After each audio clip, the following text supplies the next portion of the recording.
All right, Joel Gausten here from joelgausten.com. I'm very excited about the conversation that's about to take place. My guest today has a very interesting history in music. He's been involved with quite a few things from a very particular period of time that a lot of people love, that being the DC punk and hardcore scenes. And he's very active today with some very interesting things under his own steam.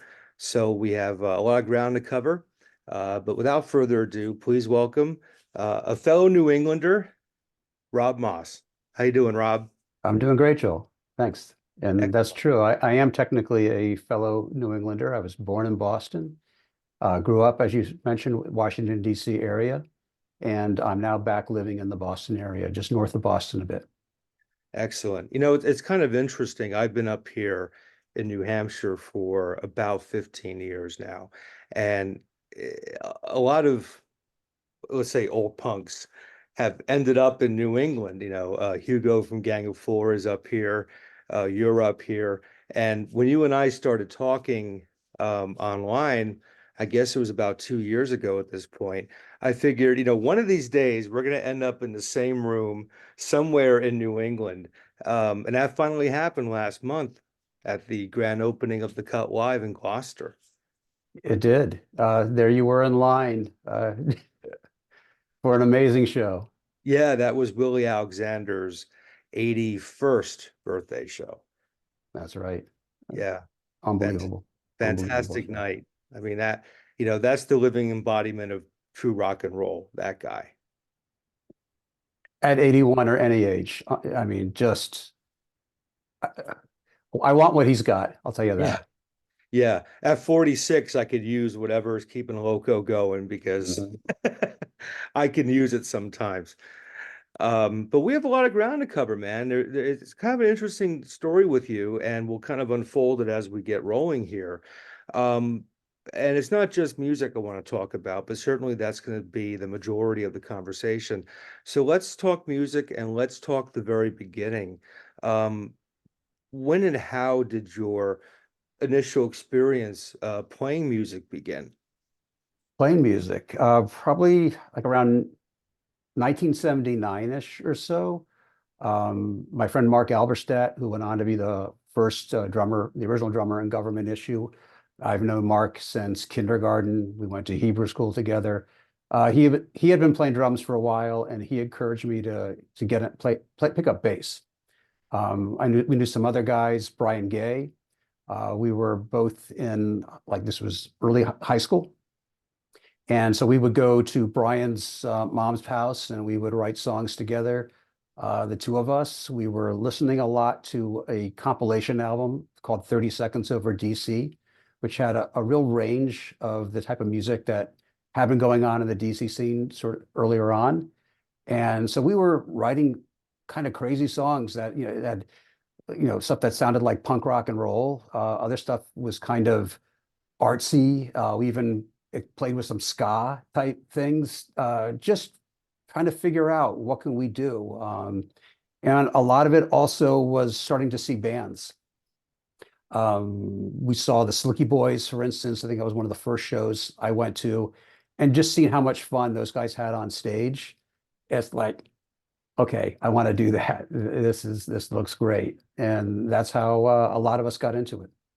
Excellent. And it's interesting because your first proper band really was Assault and Battery, which I think I can safely say was certainly part of that kind of DC hardcore. Uh, Sure. and it was so ground floor Assault and Battery that I'm kind of curious who else was even doing it back then, because there may have been the Teen Idols and the Bad Brains. Oh no, the Teen Idols were certainly there. SOA, Minor Threat, actually at that point, because Teen Idols had broken up. GIs started because at the time Brian was playing bass in the original lineup of Government Issue, and he was playing guitar with me in Assault and Battery. We actually had a band before that called the Indians, which had a different singer. We had this girl in our high school, Sandra, who came down from New York. She was the first sort of like new wave punk girl in our school. So we said, okay, you're going to become our singer. And she was up for it. But she didn't show up at our practices for the most part. We had a show, we did a show with her. It wasn't so great. Steve Polcari was a good friend of mine. Known him for since I don't know how long, mainly from skateboarding. So we said to Steve, how about you come on because Sandra's not going to work out. So that's when we became Assault and Battery. But there was that was the sort of the first wave of DC hardcore stuff. And I know, in addition to playing in Assault and Battery, and this is something that you did that kind of carried on into our artificial piece, which we'll get to, of course. You were very hands-on. I mean, you were creating flyers for the shows. You were making the visuals and kind of taking it beyond just being a band member. Um, was that just something that you kind of just naturally fell into, that you wanted to kind of be the guy who was kind of hitting the ground running with these bands? Uh, it, it's something that I enjoyed the visual side, and I've worked in visuals and images, later on in my life as well. And it was just a matter of who was able to get it out quick enough. Because okay, literally it'd be, oh, we're going to play a show next weekend because there was not like all this time to prepare and to publicize things, and there was no internet, so you had to get a flyer out fast, and you wanted to make a flyer that was interesting. So we would cut up stuff from newspapers and magazines. We would cut up the letters and glue them down to create the flyers. So that's how that all happened. And one thing I've always found very interesting about this particular era of DC was how well documented it was even back then. I can think of scenes, California comes to mind, and a great band like the Screamers, who never recorded properly when they were a band, and it took, I don't know, 40 something years for something official to finally be found and dusted off and released. Um, but DC bands always recorded. They always recorded stuff. And I know Ian from Discord has done a tremendous job over the years and kind of reissuing these things or putting out these demos and making sure there's a tangible record of this stuff. Um, and I bring that up because Assault and Battery, was one of those bands that was documented. And it was just in the last couple of years that stuff really kind of came out in a larger way, right? There was a pretty big reissue a couple years back. Um, well, not even a reissue, a first issue. It had never, I mean, we recorded, that was at Hit and Run Studios. We recorded at Don Cintera's when we were an artificial piece. That's later to come. But Hit and Run was the brother of Tommy Carr from Black Market Baby. He had a studio and still has a studio today, still called Hit and Run. But at the time, it was in his basement. It was a 4-track studio. Now it's, a professional, really very nice studio. So that's where we recorded the Assault and Battery stuff. And I hung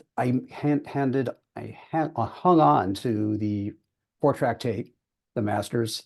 And by that point, the band kind of moved on.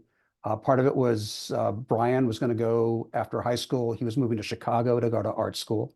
So we needed a new guitar player. And at that time, Red Sea was in the process of breaking up. And we tried a number of different guitar players. And with Peter Murray, it just really fit really well. So we became Artificial Piece. So the Assault and Battery stuff, there was no reason to release it at that Mhm. time. You didn't think in those terms that, oh, well, someone want to hear this someday. It just went on the shelf. And I found a box of stuff that I had been in my basement, and there it was. So there was interest. I posted a picture of it on Facebook. Here's the master, and that led to things happening, and it got put out. Fortunately, the tape quality was still in good condition, so there it is. Yeah, that's incredible that, decades and decades later, that music has, I won't even say a second life, a first life beyond, the confines of the area you were living in at the time. It's Sure. it's really amazing. And As I said, Discord and DC in particular as a musical scene and culture, um, makes that effort to kind of make sure that things exist and there's a history represented. A few weeks ago, I had Chris Haskett on, who played in a Rollins band for many years. He's a DC guy. He had a band called the Enzymes, around this Sure. time period. Yep. And he told me that Ian is looking to put out the Enzymes demo on vinyls. Oh, So that's I mean, great. it's amazing that, Ian does such great work in getting these things out there. Um, but one band that actually did have music released when it was an existing band was, of course, Artificial Peace. How did things go from Assault and Battery to what soon became Artificial Peace? Well, as I was saying, Brian was getting ready to go to Chicago, so new guitar player, kind of different sound, and just wanted to sort of start again in some respects. I think we still played some of the same songs, but some songs we kind of retired from the set and we started writing new material. And I just felt a new name was fit for it, just to distinguish it. Um, and I think that was pretty common back then. I mean, although of course, government issue has God knows how many different lineups over the years, and it was always because if it was John Stab, it was government issue. Although Right, John did, of course, have several other bands as well, but GIs is really John's band. right, right. And Artificial Peace recorded, I think it was a 17-song demo with Ian. It's something like that. I can't remember how many songs exactly. But yeah, that was at Don Terrace. Three of those songs were on a Flex Your Head compilation album. And then after that, nothing came of it. Part of it, again, was because Artificial Peace broke up. Mhm. So the feeling was you don't put out a record of a band that's no longer in existence.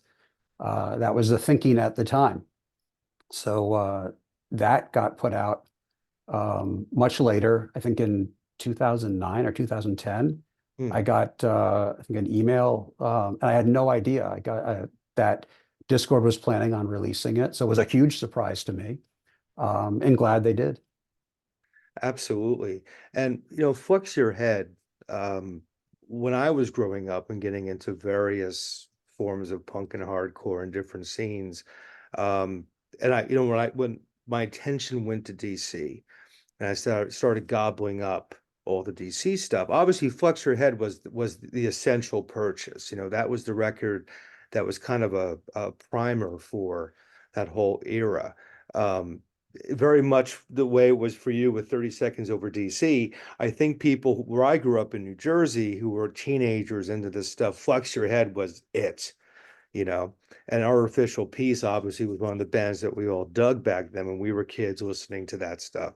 Um, Artificial Peace, very much like Assault and Battery, there's been stuff out in the last couple of years. There was a live album as well as a book, which is kind of an interesting narrative in and of itself with Artificial Peace. How did project come to be? And not only a record, which is, a lot of people put out records, but there's actually Sure. a book about Artificial Peace as well. Well, it actually started with a video. Um, there was um, there was a video shot during that one of our shows at the Wilson Center. Mhm. And Tom Lyle had recorded the audio. And that came about. I was looking at the video, and I have to honestly say, I'm just totally spacing out. That video was shot by one of the big promoters of the Wilson Center shows, and his name is escaping me, and he just passed away in the last year. Um, Can you help me out? Because I honestly am forgetting his name, which I feel really horrible about on this. But anyhow, what happened was we had video, but not for all the songs, but we had all the audio. So I went through and pieced together as much as I could. And then what I did was take uh, stills of various flyers. And then I also kind of re-edited the video. I took portions of it from different songs and kind of pushed the in on it, kind of zoomed in on it and angled it a little bit differently. And then sunk it and made it look like Steve is singing the words when it's really not quite there. But because it's a very short shot, a couple seconds on, move to the next one, it gives the appearance that everything is in there. And that's Malcolm Riviera. The name finally popped into my head. And Malcolm, literally, as thank you I so saw it come up too. much. Malcolm was, I need to talk about him for a minute. Sure. Without Malcolm, none of the Wilson Center shows would have ever really, well, no, not none of them. There was a few before it, but he was the one who really made it happen. Um, he was responsible for putting it on, not just getting permission to do it and running it, but he was the guy there at the end of the show cleaning everything up. And a lot of times there was a huge mess at the bottom end of these shows. He and a few people cleaned it all up so that we were able to have another show the next month. If he didn't have that interest and that determination, it would not have happened. So Malcolm was also shooting video and he shot lots of stills as well, of course. So I'm using a lot of his stills and other people's stills to create that video. And from that video was what spawned interest in, well, should we put this out as an album? And from there, the thought of doing a book, getting a number of different people to write essays on the band who had seen us back then. So that's how that whole thing came about. Isn't it amazing that something you do, because nobody sits around and thinks, oh, this moment is so important that in 20 years it's going to be in a book, I mean, it's got to be, 40 years. yeah, I mean, I've had a couple of things like that too. There was a book that came out on Los Angeles death rock a few Mhm. years ago, and there's a chapter about some of the music I was doing at the time when I was sleeping on somebody's couch and had no money, and that's what I was thinking at the time, not like, oh, someone's going to care about this 20 years ago or 20 years from now. Um, it's just amazing. It's got to feel a lot of different ways for you to know that something you were doing back then has such a strong presence in the here and now, that there is still such an interest. It's surreal, honestly, because at the time, this was just something to do at the time. Right. There was no thought that in the future there'd be any interest in this. I mean, at the time we were doing this, okay, the time now compared to what we were doing it then in like 1981, 82, compared to 81 to like Woodstock, we're much closer to Woodstock at that point than when we were recording it than we are now. So when you think of it in those terms, that's really, really bizarre. Yeah, absolutely. What I mentioned earlier, being a younger kid, teenager, listening to different scenes around the country and listening to DC bands. I mean, I was a kid in suburban New Jersey, not a really long trek, between DC and Jersey, but when you're 14, to me, DC was sort of this mythical, magical place where all the bands were awesome and every band had amazing things to say. And one band that my friends and I would listen to all the time was GI. That was one of the bands for me, possibly bigger in my mind than Minor Threat. I was heavy in the GI. So that kind of goes into the third chapter of your DC hardcore era. In '83, you become the bassist for GI and you do a tour. Was it a national tour in '83? Yeah, it was US. I mean, we played CBGB's. I think that was the first stop. We were supposed to play the Rat in Boston with Channel 3, I think, and I forget who else, but the show got canceled like the day before or something like that. Hmm. And then we played all sorts of places all around the country, kind of, doing a big loop.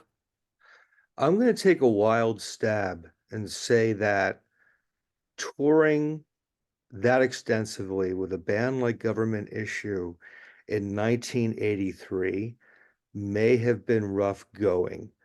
Um, am I correct in that? Yeah, I Uh, mean, it was the four of us, and we were driving John's dad's Buick Electra, pulling a U-Haul full of gear, mm, no roadies, no drivers, just the four.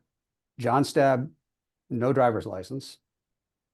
Mark Alberstadt, we would let drive occasionally if it was really easy driving because he's not the best driver.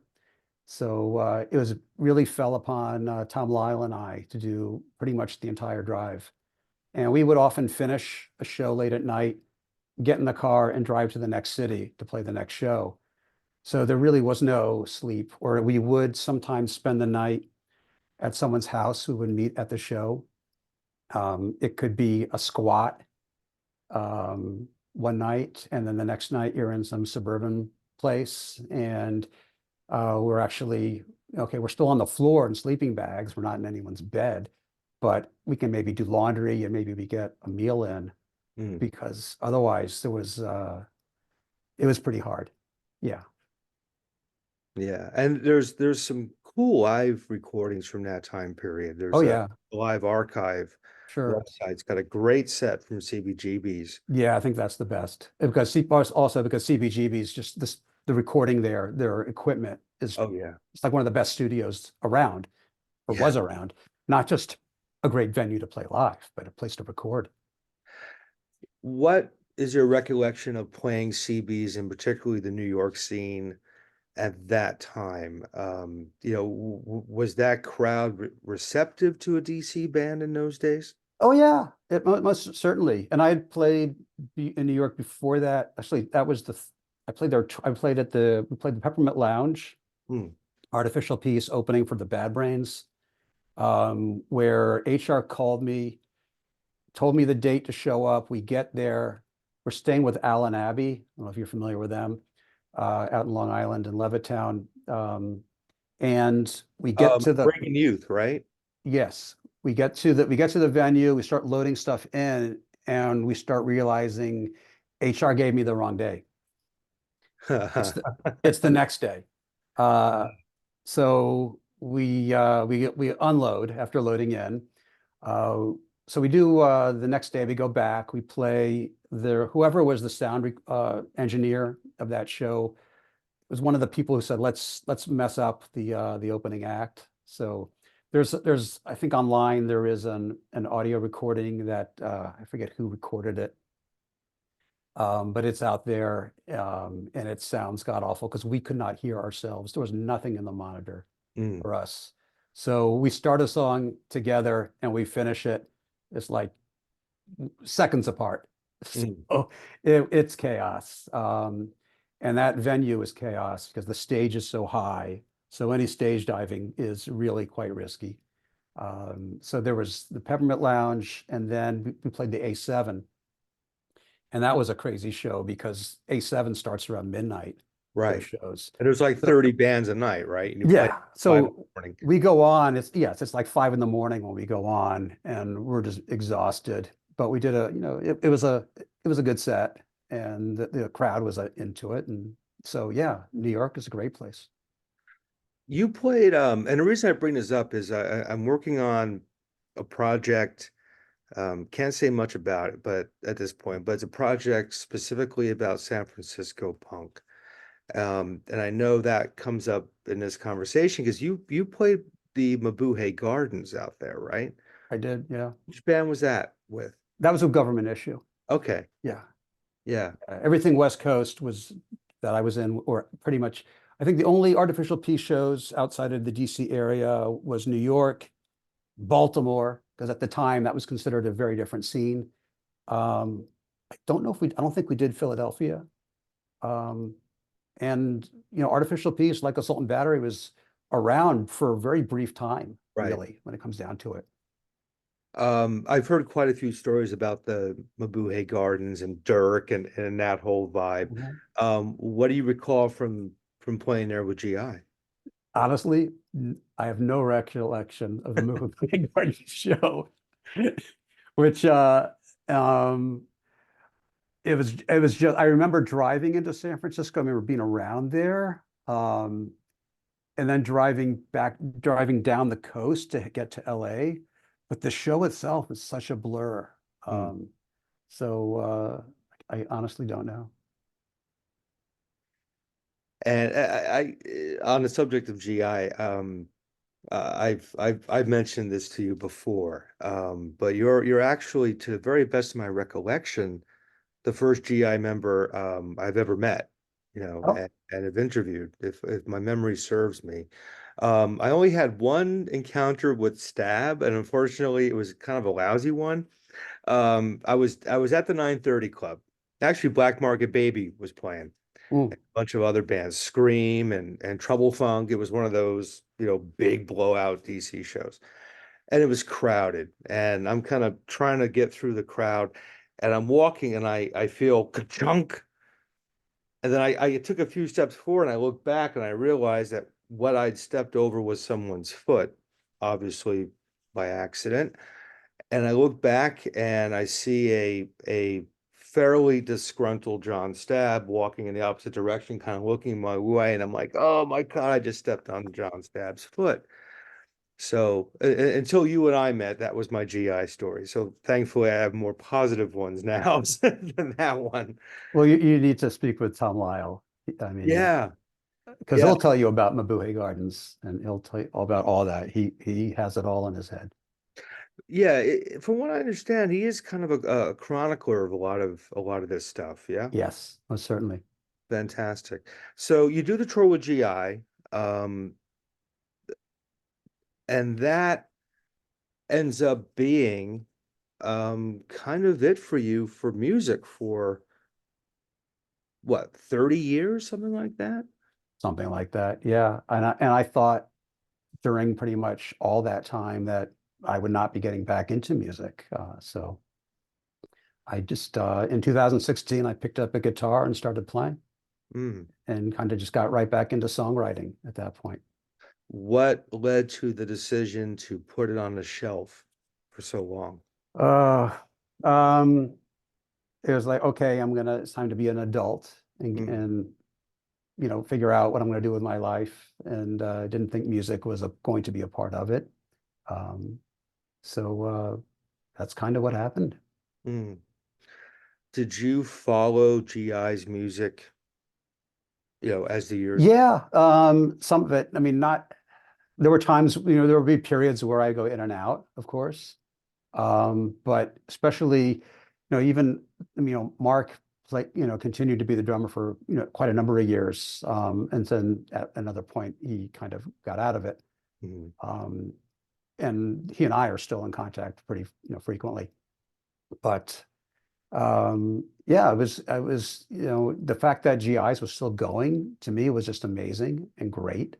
I mean, they did a European tour the year after I was gone that summer. Mm. So yeah. Yeah, they were a band that towards the end kind of became like a super force in my mind. I mean, the later records like You, Strange Wine, that whole era when Jay Robbins came on board, Yeah. I mean, amazing stuff. And the evolution of that band was kind of fascinating as a listener. And I really dug the later period stuff. Sure. It was kind of just a great evolution. It's like if you're going to stick around for that long, you got to evolve, and they did in some very interesting ways. Um, as far as your life past music, um, I know one of the things you've done, and I'll certainly ask you for more details about the wide gap there. Hmm. But I know you worked in cinematography for a bit, um, and you didn't quite move entirely away from music. 'Cause I know one of the things you did was you worked on the Run DMC video for Christmas in Hollis, right? Yeah, I worked on that. I was a camera assistant and I shot some sort of B-roll, like some of the additional like close-up shots of like the wallet and things like that and other odds and ends. Because yeah, so yeah, I did work on that. Mhm. And in New York, I worked on a whole bunch of less memorable rap videos. directed by people, all sorts. But Michael Holman was the director on that Run DMC video, and I knew Michael, and so that's how I got on that.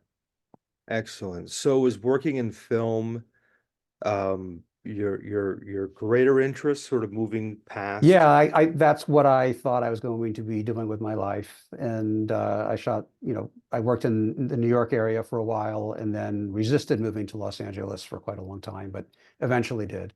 And shot a lot more music videos, documentaries, low budget feature films, some of which never got distribution or got very minor spots and commercials and promos. And there would be periods where work would be great, making quite a decent day rate, and then you have periods where there's very little work. So it made me kind of rethink what is it I'm going to do with my life at that point.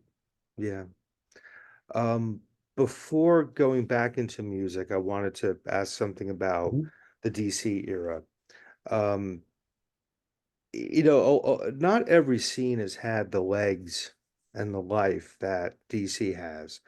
Um, Particularly that era, 40 years ago is a long time.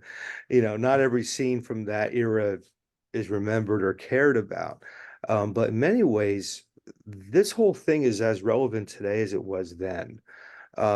Because you were a participant in those days and you look back now, what was it about that era and those bands and that city that made it so important that it still resonates now with people in such a strong way? I don't know if I can properly answer that question. I think part of it was, I think I'll speak for myself, but I believe it follows that we were just not happy with the local music scene. We could not get into clubs because we were underage. Um, we were in too much of a hurry. We were excited. We wanted it kind of now. We were impatient. So we made it happen. So whether it was, Malcolm putting on the shows at the Wilson Center or shows in people's basements, which was happening a lot, because at first the 930 Club, they weren't having us, that's for sure.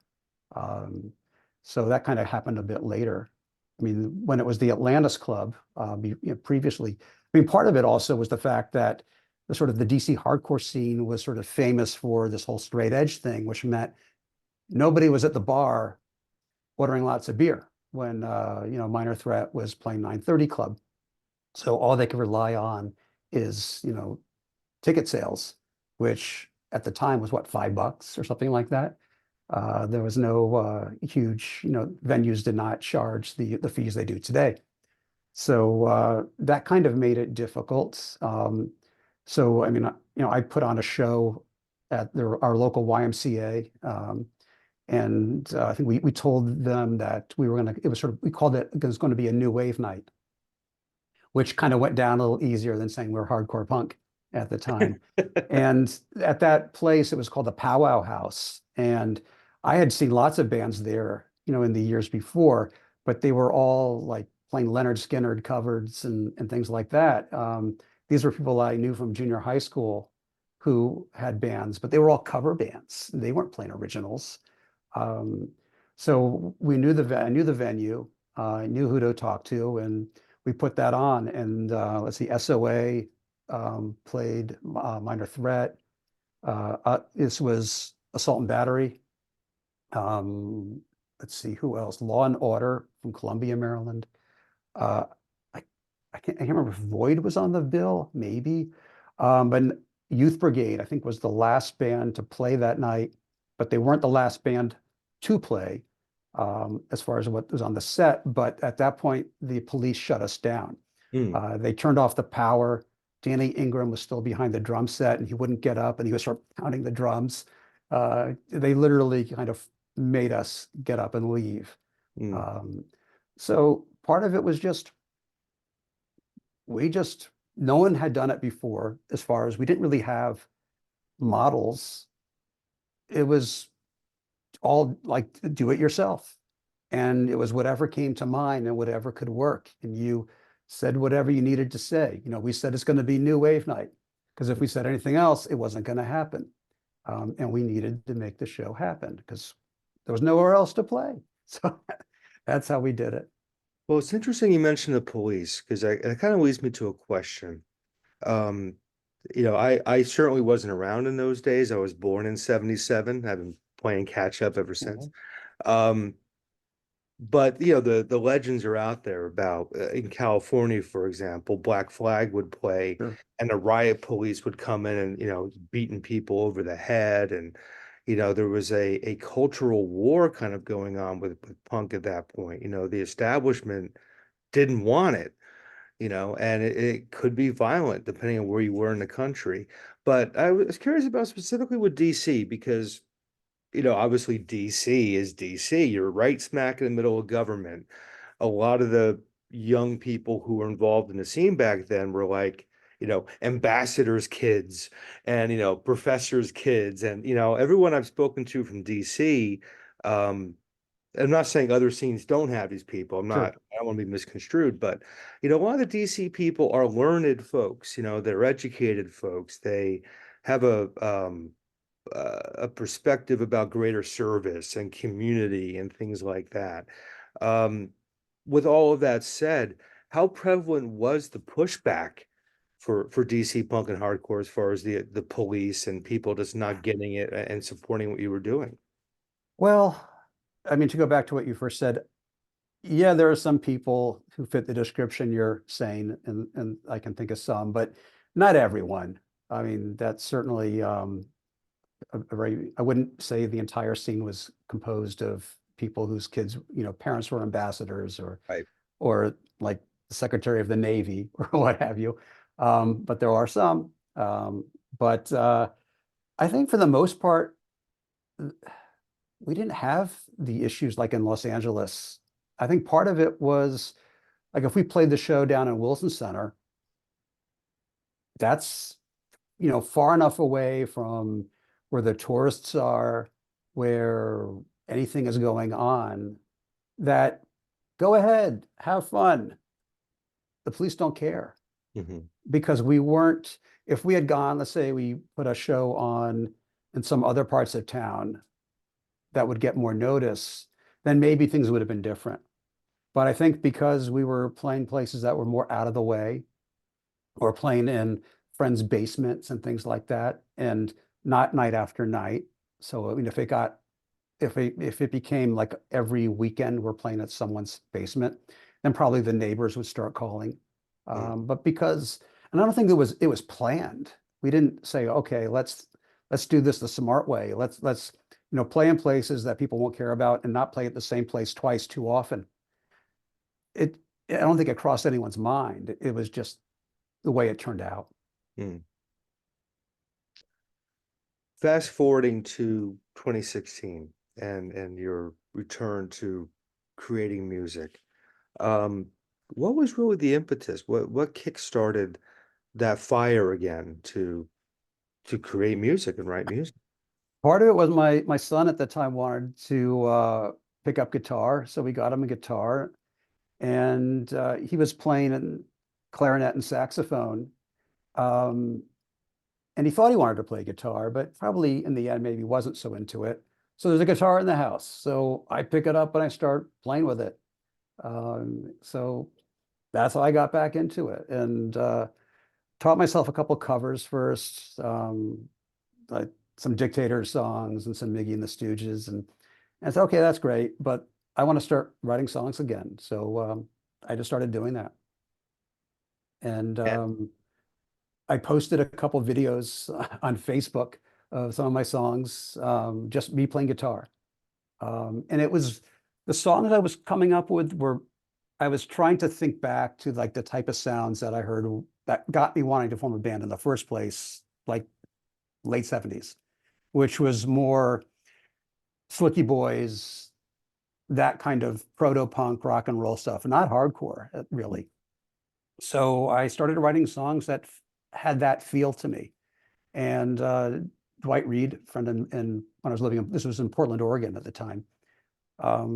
He sent me a message saying, I have a home recording studio, I can play bass on this, we know some drummers. Do you want to play this? And I'm like, sure, let's record them. So we did. And the other part was, well, and I had toyed with the idea of starting a band at the same time. And part of it was, it's a huge time commitment, and realize I don't think I have that at the moment, but I do have songs. So let me just start recording songs. But I can get by playing rhythm guitar.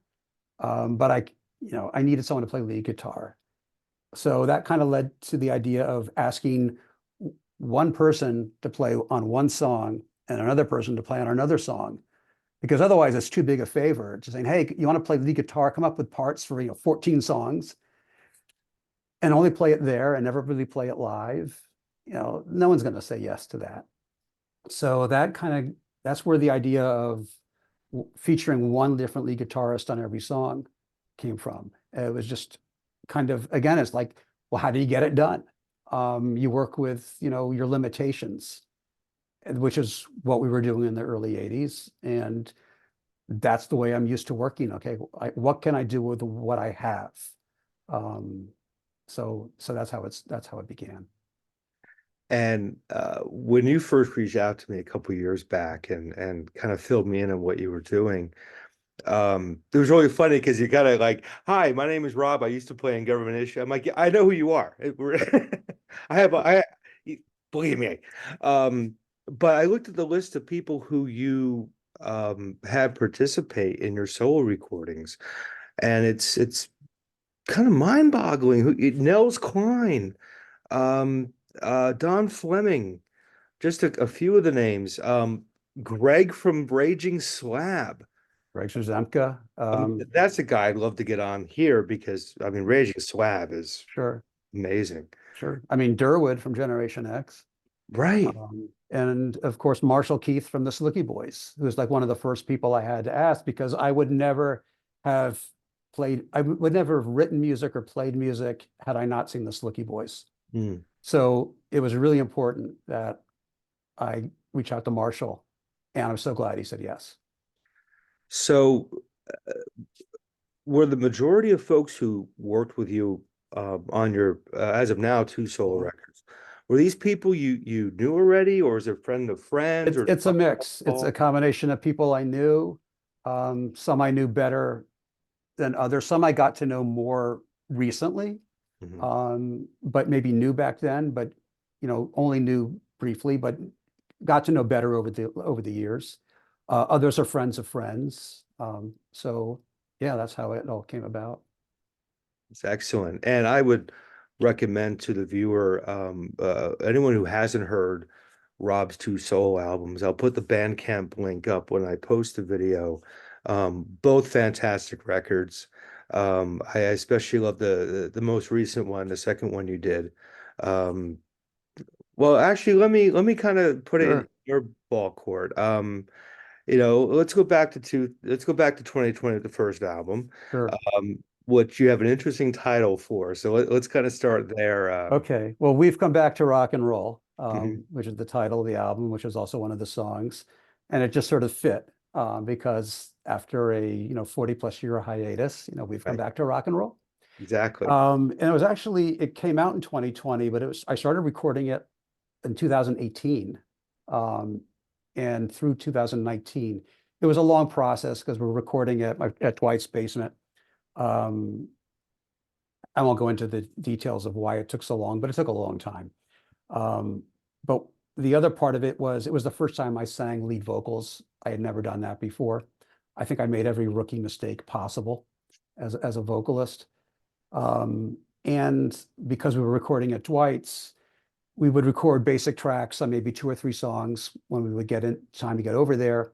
And then there'd be literally, okay, time for 2 takes for vocals, maybe 3. And at that point, it was getting late. Dwight's wife is saying, "Are you guys are you almost finished?" Because the sound is coming through the basement. Right, right.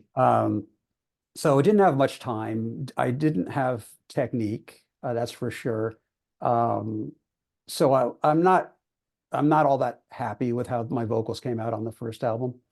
And I kind of looked back and said, okay, what did I do? What could I do differently? And before working on the second album, now with more Rockets, um, I just started working. Okay, I want to work on my vocals, and I'll never sing like Robin Zander or someone like that. But again, it's okay. What can I do with my limitations of something that will work for me?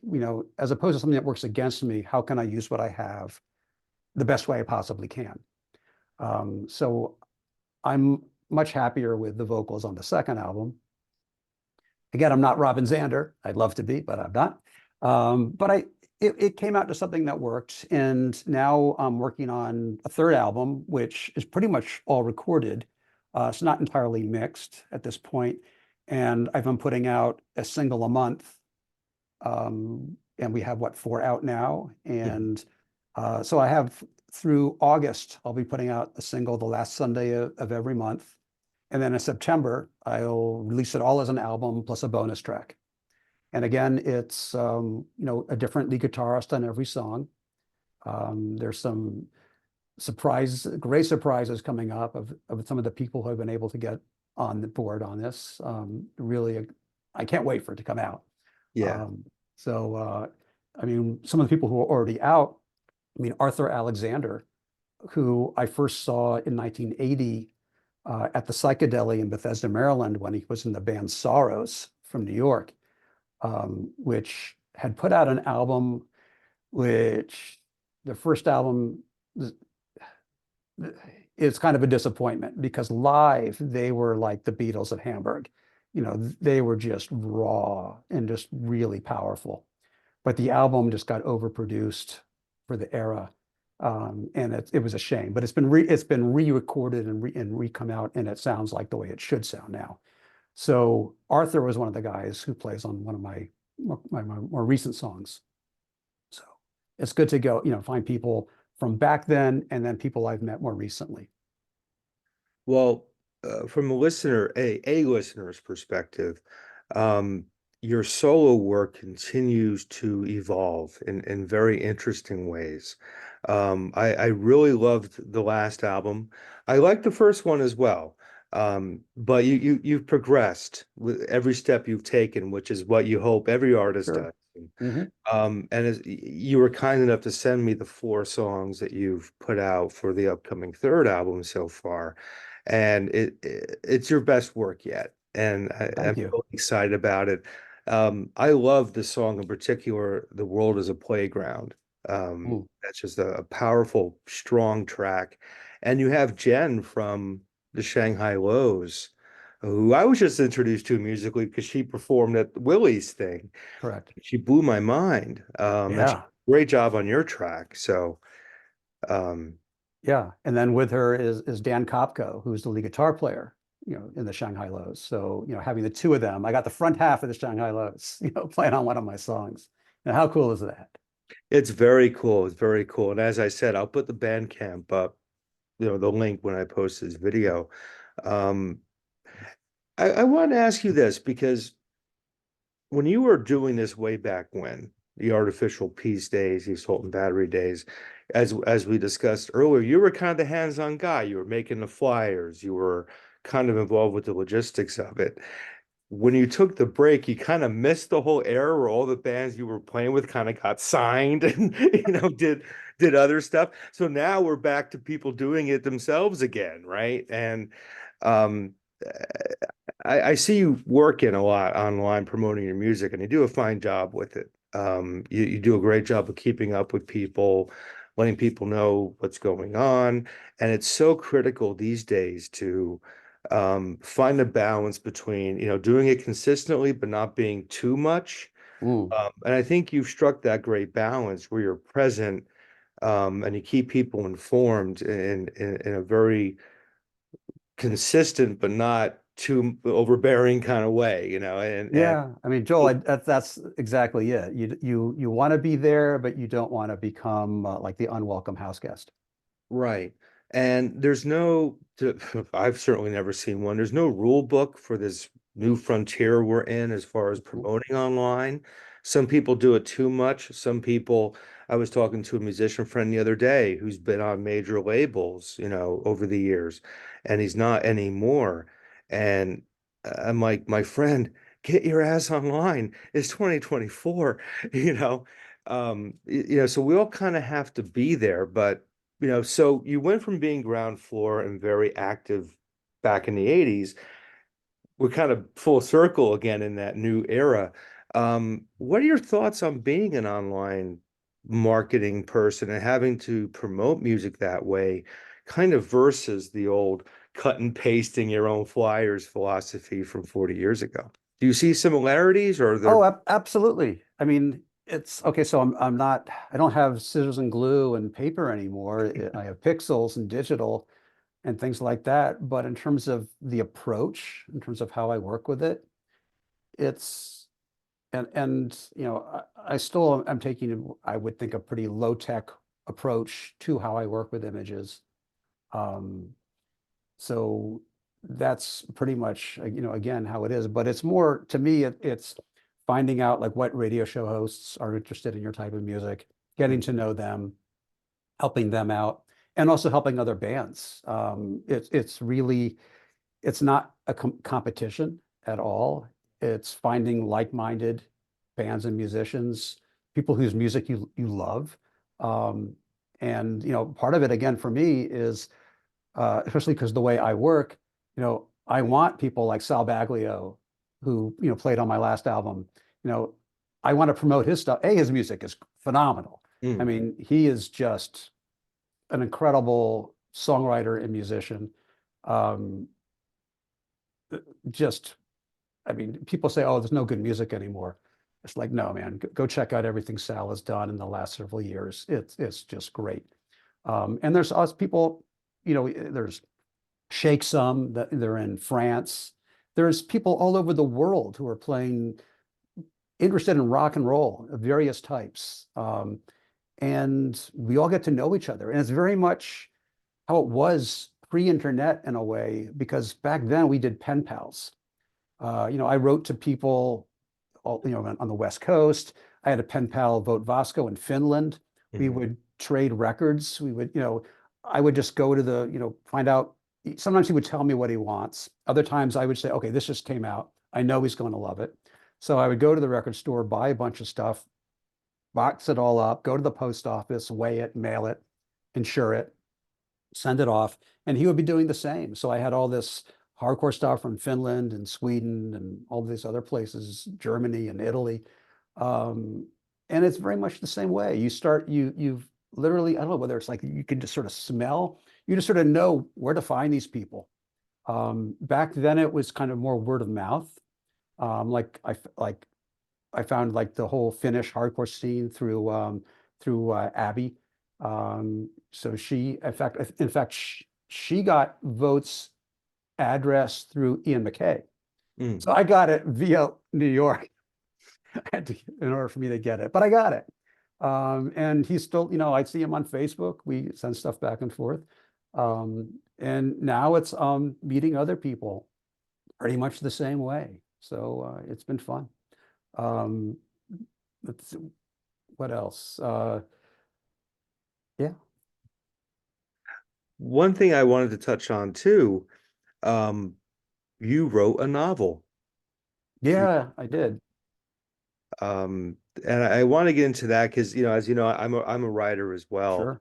And uh, what strikes me as interesting, the book is called Descending Memphis, first of all.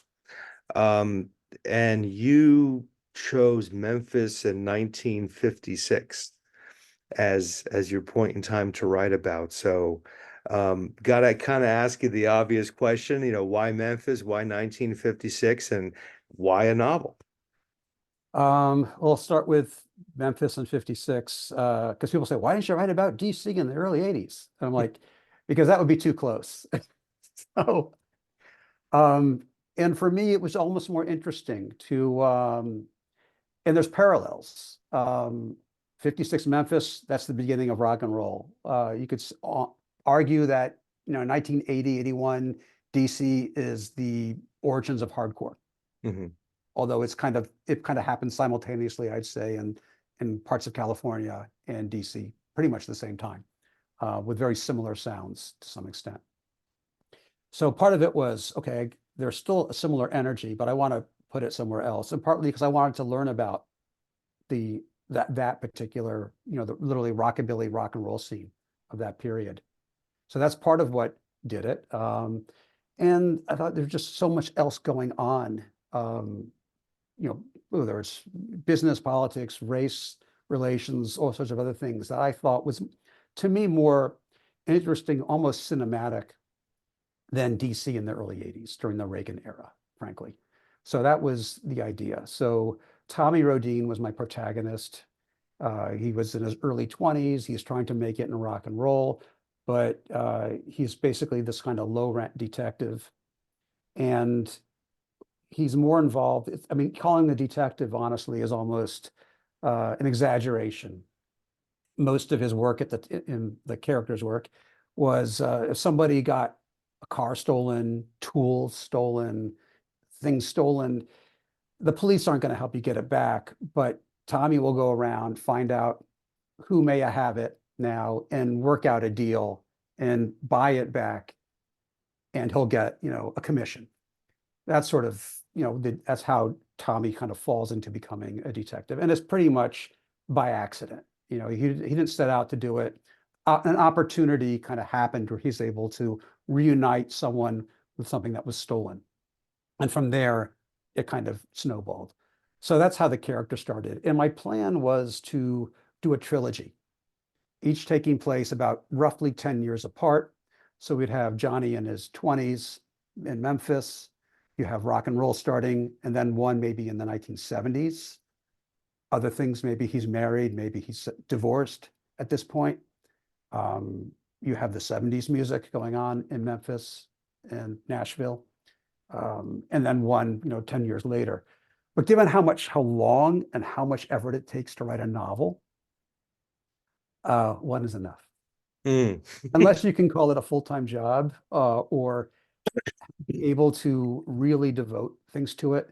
I wrote it during a period of time where I was working freelance as a writer, but it was very slow. So I would either spend late nights or get up early in the morning before real work started, or spend weekends. Or if I wasn't booked on a paying gig, I would spend the whole day writing. Mm. And my wife was pretty patient with me at the time, and my son, but you can only ask for so much and that kind of thing. And if it led to a big publishing deal or a screenwriting job, then it'd be like, okay, here we go. And it got some interest and it got some good reviews. And I talked to a few agents, but it never really, took the next step for that. So I figured at that rate, do I want to write the second and third installments? I decided I would table that for now. And then getting back into music, I was like, okay, I can, satisfy this creative itch doing music in a way that is less taxing, we could say, than writing a novel. Well, I mean, I've written and published books myself, so I understand the love of doing it, Mhm. and that sort of drive to do it. But to be honest, it's easier marketing music in Oh, 2024 than it is a book. And, we know what marketing music is like in 2024. Um, and writing's not easy. A lot of people, no, it's not. it's not easy at all. People don't read books for the most part. People don't have time. Yeah. And when it comes to music, people don't buy music. So for the most part, I lose money every time I do it. But it's fun getting it out. I Hmm. just try to minimize the damage. And at least, you know, people hear it, whether it's on radio broadcasts or people go to Bandcamp and they, listen to it there. Hmm. Um, so, there's ways to get the music out. So it has a life of its own. Yeah, absolutely. I'm going to include the website for the book as well when I post this video so people can check out the For music sure. in the book. Because I've just started reading the book in the last couple of days, and I'm fascinated by it so far. So Good. yeah, it's cool, man. I'm digging the whole era you chose, and I don't encounter many books about what you're writing about. So There uh, aren't any. yeah, exactly. So I like that. I'm very fortunate. I get a lot of things sent to me, and I get a lot of great books about bands and music, and that's Mhm. great. And I get a lot of books written by musicians who write about their music and their scene, and I love DC. There are so many books about that era, and it's cool to check in on what you're doing and what you have done because it's a different angle. So I'm psyched to keep diving into it. And I'll keep, I'll let you know what I think of it. But so far, Please. I'm digging it Yeah. I mean, it's written, it's sort of first person, and in basically written, in present time, which is an odd way to write for the most part. Usually it's third person, past tense. Mhm. So it gives it a very kind of alive sound when you read it. Yeah, absolutely. Well, I got to tell you, man, if you had called it a day for real in '83, I think your place in music that we love, would have been solidified. I think it's fantastic, though, that you came back and you're doing things in the present and you're creating what you are and you're keeping the ball in the air and maintaining a presence. Personally, I'm inspired by it. I love the fact that you're creating things in the here and now. And it's been an absolute pleasure not only getting to know you in recent years and meeting a few weeks Mhm. ago, but having this conversation. I'm honored, and I give you my full support with everything you're doing now and moving forward, man. Joel, thanks. I really appreciate it. My pleasure. We'll have to do this again sometime when the full album comes out. Let's Yes, reconnect and absolutely. chat about that and keep it going. Terrific. Great. Until then, my friend, take care. So long. Bye-bye.